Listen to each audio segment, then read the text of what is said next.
With just 2 weeks away from the NFL season, Philly Sports Talk is here for their annual Top 10 Skill Position Rankings, and today is Top 10 Tight Ends. I'm Camiscioli along with Cade Gargano here. How we doing, Cade? I'm good, Clay. I'm excited. It's almost football season. I know these are some of my favorite episodes every single year. I've been doing these every year for like since 2021. It's always interesting to go back and listen. So, okay, without further ado, let's get this going. Criteria. So this is like they're not fantasy based rankings. It's more like just off the best players, best tight ends going into this season. And if it's close, maybe it'll come down to a situation. Like if a guy's in a better situation, maybe you have him higher.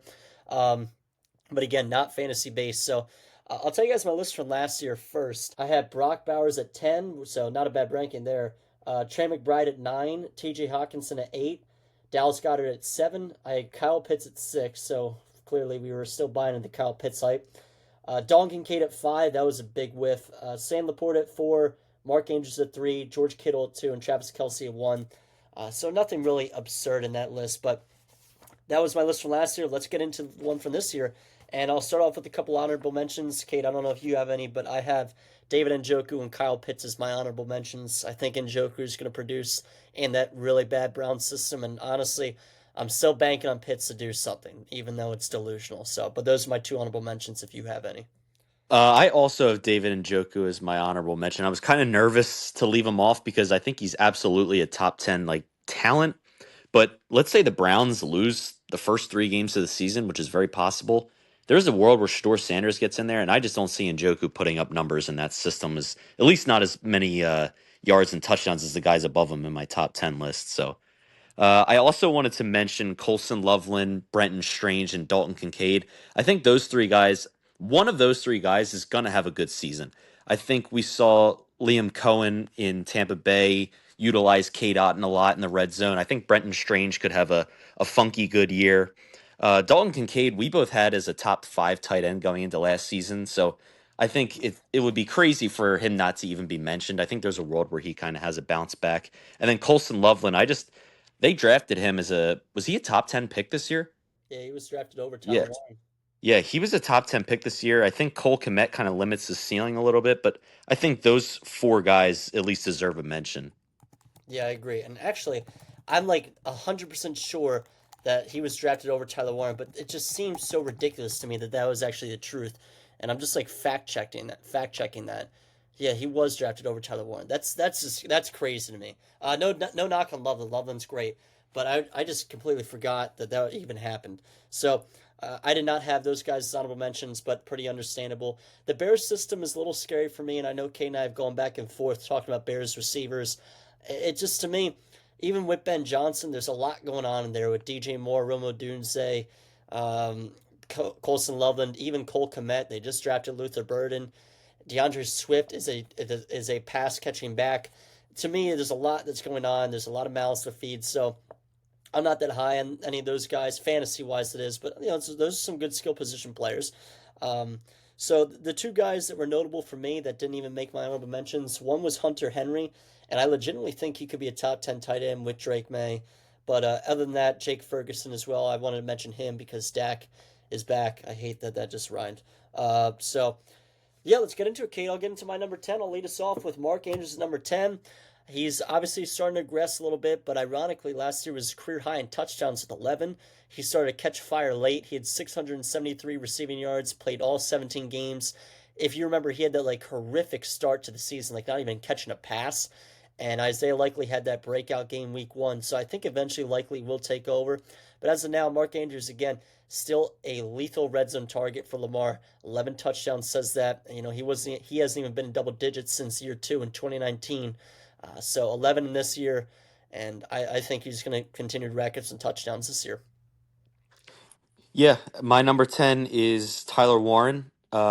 He had 1,200 receiving yards last year in college, 8 touchdowns, and he's arguably probably the best Penn State Nittany Lion since Saquon Barkley. Is that crazy to say? Yeah. I mean, I agree with you. I think it was crazy that Loveland was drafted over him, but yeah, I have Tyler Warren at my number 10. I think he's going to have a productive season. I really do think that Daniel Jones being the starter over Anthony Richardson helps him a lot. I don't think Daniel Jones is great by any means, but I think Anthony Richardson is pretty bad, and at least Daniel Jones can be semi-accurate, and I think Warren's going to be a pretty good red zone guy.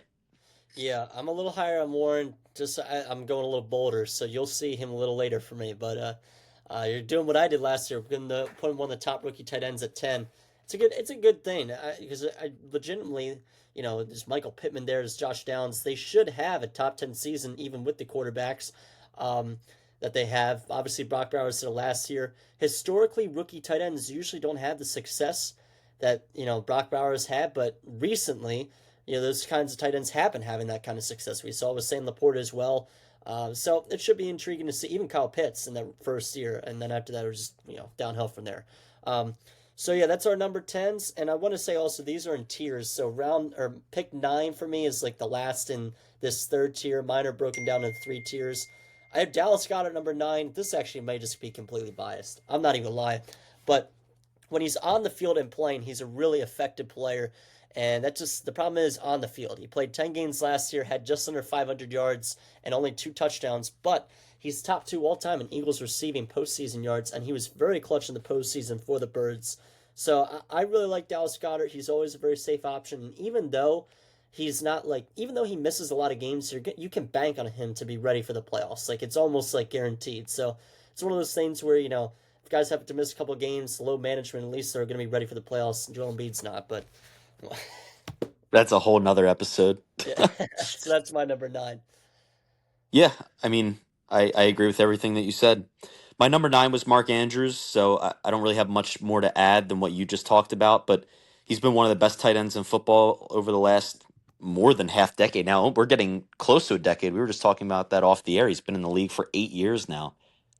So yeah, I mean, he was rough to start the year last year. He kind of picked it up towards the end and then had that really bad playoff game against the Bills where he had costly mistakes. So I think that leaves a sour taste in a lot of people's mouths. But Mark Andrews is my number 9. Yeah, if that brutal start to the season was something else, and we were like Mark Andrews, just what a fast decline. He was a pretty high redraft fantasy pick last year as well. But I um, also think it's important, real fast, to talk about Isaiah likely being injured and probably not starting the season yeah, I out agree. there. So I think he's going to have a stronger start to the year than he did last year.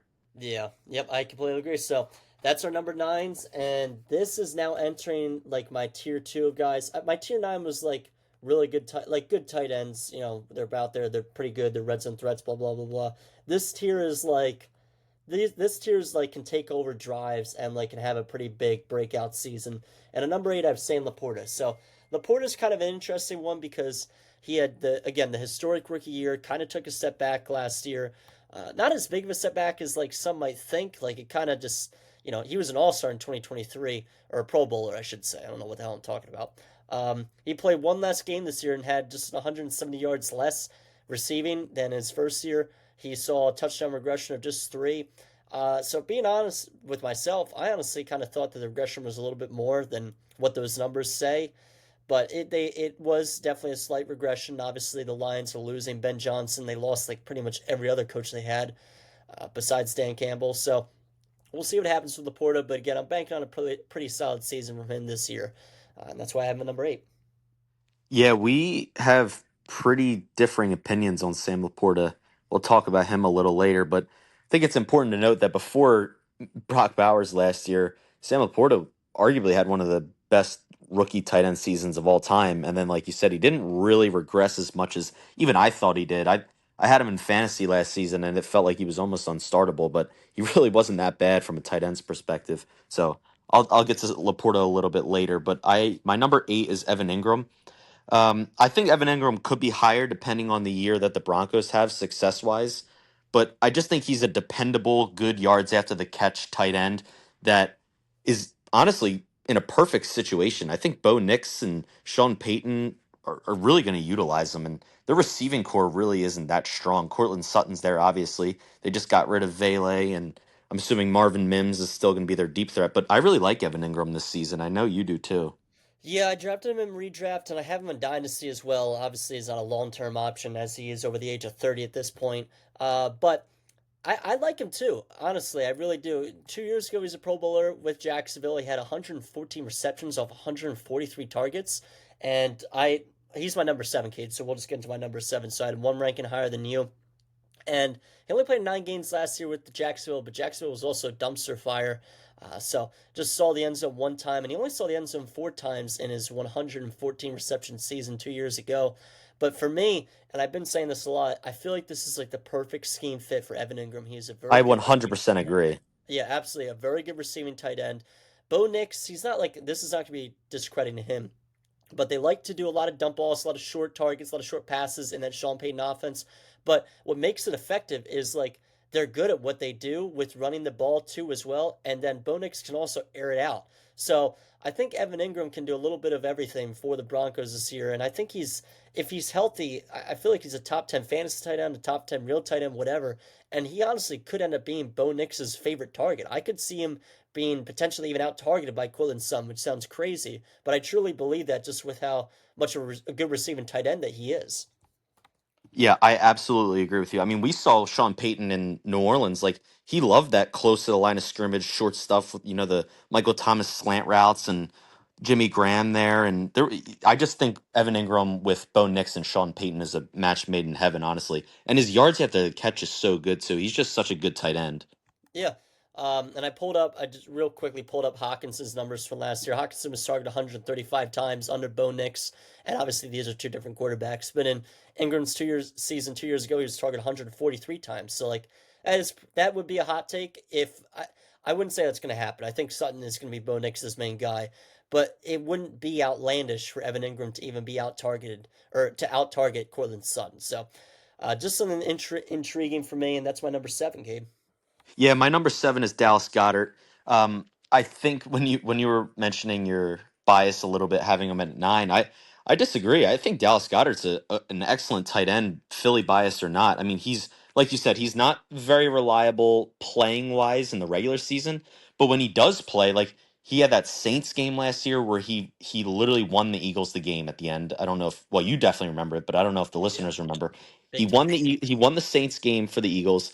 He had a play against the Packers in the playoffs that was unbelievable. Like when the ball's in his hands, he really does make things happen, and he is so sure-handed. Like I remember a catch in the Super Bowl a few years ago. Remember that play along the sidelines where he kind of Yeah. jumped up and caught it and stayed in bounds? Like I just think he makes plays that the tight ends that we mentioned behind him, or at least that I mentioned behind him, really can't make. I really like Dallas Goddard a lot, and I think he kind of gets overshadowed by how many superstars the Eagles have. Like, obviously, he's not going to be as targeted as some of these other guys, with Saquon out of the backfield and AJ and Smitty and all those guys. But I really do think Dallas Goddard is sneakily one of the best tight ends in football. And he's so trustworthy. I mean, not playing wise because he does get hurt every year, but like you said, he's always ready to go for the playoffs and he's always reliable on third down.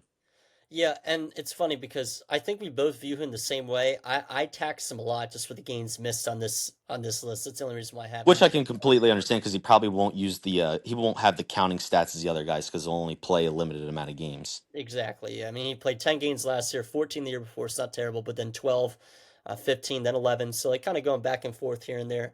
But again, I agree. I feel like Dallas Goedert's one of those guys where like you ask corners or safeties or even linebackers too that to pick up players in coverage. He might be one of those guys that's like sneakily kind of like like just unbearable to guard because he's actually just underrated in catching passes and obviously at yards after catch. So I really like Dallas Goddard. I think we're on the same train here on Goddard. So hopefully he does have a big year. I hope he stays healthy, but he's got to do what he's got to do to be ready for the postseason. So um, get into my number six. So this is still in that tier two of guys, and this one's a little intriguing just because I just taxed Dallas Goddard a lot for missing games, and here I am. I'm going to put T.J. Hawkinson at number six, but hey, Hawkinson considerably has had better numbers over Dallas Goddard. Dallas Goddard's career high in receiving yards is like 830. T.J. Hawkinson the year before his ACL tear in just 15 games, he had 960 yards with Minnesota, so he would have eclipsed 1,000 yards as a tight end if it weren't for the ACL injury. Last year, played in just 10 games, had 455 yards. I think a full season of TJ Hawkinson, I think he's going to get back to what he was. I don't think he's going to be, I don't think that injury is going to linger on him and kind of knock him down a little bit. But I really think he'll get back to what he was. And I think people are kind of forgetting that. And honestly, he might be a good value in some fantasy drafts for you guys if you're looking for a good tight end a little bit later on because this guy was arguably the best tight end in fantasy just 2 years ago, and he would have been the best option in your drafts. I also have TJ Hawkinson at number 6. I think JJ McCarthy is actually going to be a positive for him. I know people are going to say, well, Darnold threw 4,000 yards and 40 touchdowns last year. I think that might affect the receivers more than Hawkinson. I think Hawkinson might become McCarthy's, safety blanket. We know Kevin O'Connell likes to pass the ball, but every move they've made this offseason, strengthening the offensive line, bringing in Jordan Mason, I feel like they might be a lot more play action heavy this year or run heavy where Hawkinson might get a lot underneath and his counting stats. He might have 1,000 yards this year, especially with Jordan Addison missing the first 3 games. I could really see it happening. I struggled putting Hawkinson outside my top 5, but I do think he is a risk, of missing games, and he has that big injury. But I think T.J. Hawkinson is absolutely one of the best tight ends in football. I agree. And now this is where things are going to get interesting because I'm trying to think of a. I'm looking at my list now because my number 5 is going to shock you. I think you're going to know who it is after I just said that. But now I'm like thinking of your list, and you said Goddard, you said Andrews. Oh, you haven't said Laporta, right? Yeah, yeah. So that's who I'm thinking of. Number 5, though, okay, this is the shocking one. Kind of a hot take, but I'm going off the recent trend. I'm going Tyler Warren at number 5. I've been on this guy for a while. I think he's a generational talent. He's not as good as Brock Bowers coming out of college, but he's just, if anything, Brock Bowers proved that even with bad quarterback play, you can still get your numbers in. You can still show that you are a lethal receiving tight end. And I just think Tyler Warren is such a physical menace at tight end that I feel like he's going to be undeniable for the Colts even in year one. He might not eclipse 1,000 yards like Brock Bowers did in year one, and Brock Bowers almost got to 1,200 yards, which is unbelievable.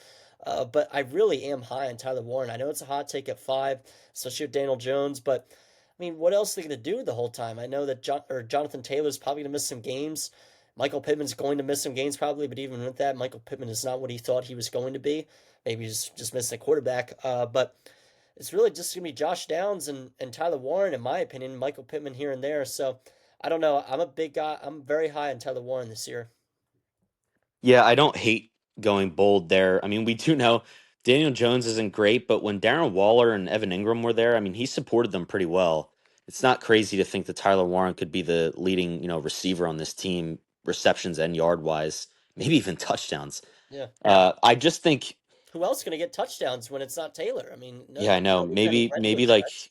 Shane Steichen schemes some stuff up for like Josh Downs, but I don't know. Yeah. I think it's a pretty ugly receiving core there. Yeah. So yeah, I don't hate Tyler Warren at 5. I just get a little nervous putting rookies inside the top 5 because you really never know how they're going to fit into the team. But everything out of camp's been great for Tyler Warren, and he is one of the most talented tight ends we've ever seen coming out of college. So I really don't hate being bold there at all.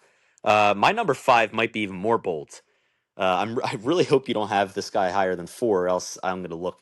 We're going to disagree pretty heavily. I have Travis Kelsey at number 5. Okay. Um, uh, he was That's not just good. crazy. He was not good last season. And when Rasheed Rice was there in the first 3 games, he was really not good last season because that's his role is exactly what Rasheed Rice excels at. He's the underneath kind of get open on third down and just chunk yards across the field. Rasheed Rice was doing that the first 3 games, and then he got hurt, and then that's when Kelsey, kind of started doing well. But I don't think he is what we always know him as. I don't think he's a top 3 tight end. Definitely not a top 3 tight end in my opinion. And Rasheed Rice, we don't even know what's going on with the suspension. He's probably going to play the first 4 games of the Yeah. season. So I could see a world where Kelsey's counting stats the first 4 games are pretty weak, and then maybe if Rasheed Rice gets suspended for a while, then he kind of takes a boost up from there. But I can't put him outside the top 5 because he is always so reliable in the playoffs for Mahomes, and he's been doing it for so long. I feel like I at least owe him the top 5 kind of award, but I don't know. I don't really see it anymore with him. He looks slower now. Like he's a superstar and he's dating a superstar. His podcast is the biggest podcast in the world. Like I don't know. It's one of those things where is I know he's focused on football, but his life is so different now than it was even 2 years ago that I, I don't know if he is who we still think or at least I don't know if he is who he was two Yeah. years ago. I think he's more focused on, you know, bigger things than football at this point. Yeah, we're on the same kind of train here as well. I have Travis Kelsey at 4, so one spot Okay, higher. good. But I was nervous putting him at 5. I really was because he was easily going into last season the consensus number one tight end. yeah, and I don't have him even with the tier of the top 3 guys. He's still in that middle tier, my tier 2 of players. So yeah, I do have him drop down, and I put up his football reference pages. You were saying that, and just looking at it, just looking at like some of the other players that we named before this, and then you see his. It's like what 7 straight seasons of 1,000 plus yards. One, two, three, four, five, six. Yes, 7 is just unbelievable. And then this last or in 2023, he just missed at 984 yards in 15 games, and then this year a big time regression, 823 yards in 16 games. So one more game, and Is there any chance you can check to see his game logs the first 3 games of the year when Rasheed Rice was there? I yeah, don't know if that'll take too long, but he and Rasheed Rice operate in the exact same part of the field. And I just think Rasheed Rice is, at this point of his career, is so much faster and maybe even better. I think Rasheed Rice is a really talented receiver, and I think Mahomes likes finding him. yeah. But And to your point, he was definitely slow last year. The touchdowns took a massive hit. He went down to just 3 touchdowns when 2 years ago he had 12. And here's his game log from the first three, well, his whole season. But game one was 3 receptions for 34 yards. He was targeted just 4 times. Week two, 1 reception, 5 yards, was targeted just 3 times. Week three, 4 receptions, 30 yards, was targeted just 5 times. And then his numbers ticked up a little bit after that due to the Rasheed Rice injury. But still nothing really insane. Just eclipsed 100 yards one time, and it was 100 on the dot last season. So I believe his FanDuel line of receiving touchdowns is at 5.5. Which for Travis Kelsey feels unbelievably low, considering he's a guy that's just a red zone. He's just Patrick Mahomes' red zone guy. That's what they do. But I really do think there's big regression coming for Travis Kelsey this year. Unless, I mean, who knows? Maybe the Chiefs go, this is the last year with him. We lost in embarrassing fashion last year. Let's try to get him 1,000 yards and 10 touchdowns and end on a high note. But I just don't see that happening. I think Rasheed Rice owns that receiving core now. I agree. Again, we just talked about the touchdowns. I could actually see the touchdowns going up. Maybe a couple more times he's open in the end zone. But I agree, regression is still coming for Travis Kelsey. It'd be kind of cool to see him get back to what he was. But, it still was a good season last year. It was a top 5 tight end season. 823 yards. That's still pretty solid. 97 receptions. So we'll just have to see. But that's my number 4, Cade. Yeah, my number 4 is Sam Laporta, who I have 4 spots higher than you. He had one of the greatest rookie seasons of all time. Had a little bit of regression the year after, which we kind of both saw coming. I mean, I know you definitely were saying that he was going to have some positive regression, which made sense because he had so many touchdowns the year before. But I think the Ben Johnson loss is definitely important. I think the emergence of Jameer Gibbs in the backfield as an elite pass catcher matters a lot too, because Sam Laporta's rookie year, Gibbs was there, right? I believe they were drafted. Were they drafted the same year? I think so. I'll fact I check. think Gibbs was there, but Jameer Gibbs 2 or 3 years ago was not nearly the player he is now. He's elite and one of the best running backs in football now, and he's an elite pass catcher. And I think that takes away from what the Lions want to do in the red zone. I just think Sam Laporta is a top 5 talent, and I don't think I can rank him any lower than 4 because there's a world where he goes back to what he did his rookie year, where he has, I don't know, 10 or 11 touchdowns, and the Lions really don't miss a beat without Ben Johnson. So I get nervous to leave Laporta outside of the top 5 just because we know his ceiling could be the number one tight end in football. Yeah, we're definitely. I think you see a little bit more in him than I do, which is I don't disagree with. Well, I do disagree, but like I wouldn't say that's wrong. Like it's just like that's just my opinion. I can see what you mean there. I feel like 2 years ago, and he was good. It wasn't just he was like I think he was schemed open so much in that Lions offense that just led to some breakout plays for him. So I don't know. Listen, maybe I'm just not that as high in him, which is completely fine, but. It makes sense. It still had a very good season last year for Laporta. I'm just intrigued to see how it works without Ben Johnson and still with mouths to feed and Amon Ra, Gibbs, like you said, which they were drafted in the same draft.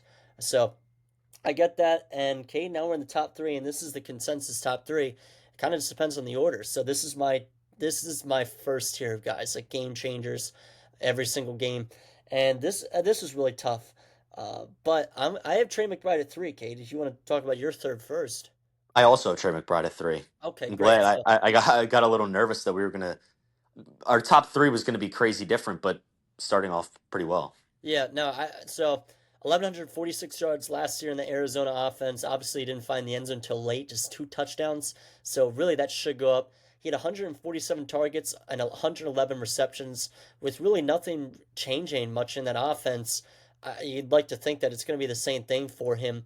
Maybe if Marv takes a step up, And we that's what I'm predicting, Coy. I'm predicting Marv to, have a bigger role this year. Even though yeah. McBride's touchdowns will almost certainly go up, I think his target share will go down.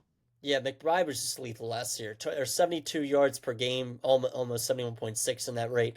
He was so good all around as just a receiving tight end, and he kind of reminded me of Travis Kelce if I'm being honest. So in year three for him, we saw a massive step up from year two. Obviously in 2023, he kind of got hot in the back end of that season, and we kind of expected something like this to happen. Maybe not to this magnitude, but that's my reasoning for Trey McBride. If you'd like to add on at all. No, I think you pretty much hit everything. All right, so now here's where things get a little interesting. Uh, Cade, my number two. This was really tough at first. Well, no, honestly, it really wasn't. I'm not gonna lie. I originally had Brock Bowers at number one. Then I was like, no, no. George Oh Kittle's my number one. God, we agree. Yeah, We George. agree. That's unbelievable. I Yeah, thought you for sure were gonna have Bowers at 1. no, I changed. I originally had Brock Bowers at one, but I was like, no, this is kind of silly at this point. It's still George Kittle right now at number one for me. Excellent year last year from George Kittle. Also, probably the best pass block or run blocking tight end as well. 1,106 yards and 8 touchdowns for Kittle in just 15 games, and that's only off 78 receptions as well. So we're looking at some massive yards after catch kind of guy, impossible to take down. 83% catch rate, the highest in his career. A really good year, and there's no mouths to feed in San Francisco. There isn't. There's CMC, obviously a pass catching back. Maybe Juwan Jennings or Brandon Ayuk when they get back. But yeah, it's Kittle for me at number one. So if you want to talk about Brock Bowers for a minute and give your Yeah, I thoughts think on I that. think it's easy to put Brock Bowers at 1 just because of what we just saw in recency bias. I mean, I think he could you argue that he's a better pass catcher than George Kittle? I think he can, but I think George Kittle's yards after the catch is better. And his blocking, that's what did it for me. His blocking, his run blocking is significantly better than Brock Bowers. Like he's a 71 PFF grade for blocking. Brock Bowers is a 50. That's like the difference between like Lane Johnson and like Mekhi Becton. Like it's huge. So I think George Kittle is they're close in pass catching, and George Kittle is far and away the better blocker. So that was kind of my tiebreaker between the two. Yeah, and this is gonna be crazy. So George Kittle, 1106. George Kittle had 88 less receiving yards than Brock Bowers last year, and he also had. Hold on, I'm doing some math. So 88 less receiving yards, and he also had 34 less receptions. Those are some big time. Like that's big. 34 less receptions, and to not even have more than 100 yards. And the Or I 49ers were bad last year. I know yeah. the Raiders were also bad, but the 49ers were bad and he was doing that. Vegas has the 49ers projected at 10.5 wins this year. So they're going to be a good team, at least according to the experts. So I think that even more boosts up George Kittle. Yeah, so listen, Brock Bowers, historic tight end season in his rookie year. He's going to continue to do it, I think.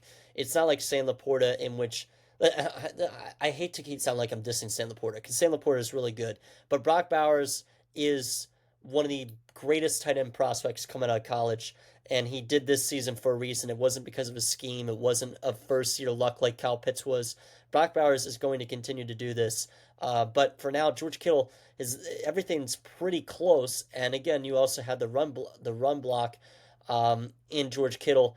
It to me, honestly, I don't know what I was thinking with putting Brock Bowers originally at number one. Maybe I had fantasy in me a little bit too much, and Would you rank Bowers above him in fantasy? I would, but I think it's closer than people think, and I wouldn't think it's crazy that George Kittle finishes higher than him. Um, but after like really thinking about it, I don't think it's close. I think George Kittle is the best tight end in football. But it's not like insanely. It's not that far off. Like because I still have McBride Bowers and Kittle all in the same tier, but still, Kittle's like there's some good space between him and number two, I think. Yeah, when I was making my list, I wrote Brock Bowers at 2, and I was like, oh man, we're definitely going to disagree on this, and I'm going to have to defend putting the best rookie tight end of all time at the second place. But I mean, we knew it was last year. I was lower on Kittle last year going into the season than you and Eli were. You guys had him at number 2, I believe, going into the season last year. There's no reason that he's number 2 last year, and then the number 1 guy falls down, and he's not number 1 automatically. Like, I trust George Kittle more than Brock Bowers. It's plain and simple too. Yeah, so I completely agree. Overall, Cade, not much confrontation there. I feel like the biggest disagreement was maybe on saying Laporta, but other than that, that's not even like that was that crazy because like I think I had him at eight, and you had him at number four. But like the players in between eight and four, like it's not so many Tight things. ends are weird. Like they could all just flip flop. They could all just end up in that range. And Yeah, exactly. And I can even see, as I said, like Hunter Henry might be a top 10 tight end this year. Jake Ferguson might be a top 10 tight end this year. So, but yeah, it's our rankings. Kate, do you have any other thoughts? no, I think we, touched on most of the guys. I think both of us left David and Njoku off the list, correct? Yeah, I had him as an honorable mention. Yeah, that one's. I had him as an honorable mention as well. That one's tough because I do think David Njoku is like talent wise, in that like Dallas Goddard, maybe Evan Ingram range. I just really think the Browns are going to be a nightmare this year, and I don't think there's any upside for David Njoku. But I just wanted to touch on him one more time because I do think talent wise he is definitely deserving. Yeah, so that's all I got. That's gonna do it. That's the first part of this four-part series. We'll have running backs next, and then wide receivers, and then quarterbacks, and then we'll have some preseason predictions coming out, and Eagles preseason podcast. But yeah, that's gonna do it. Cade, tight end result is in the books, and we'll come back to this and see how right our lists were. But all right, Cade, I'll see you. So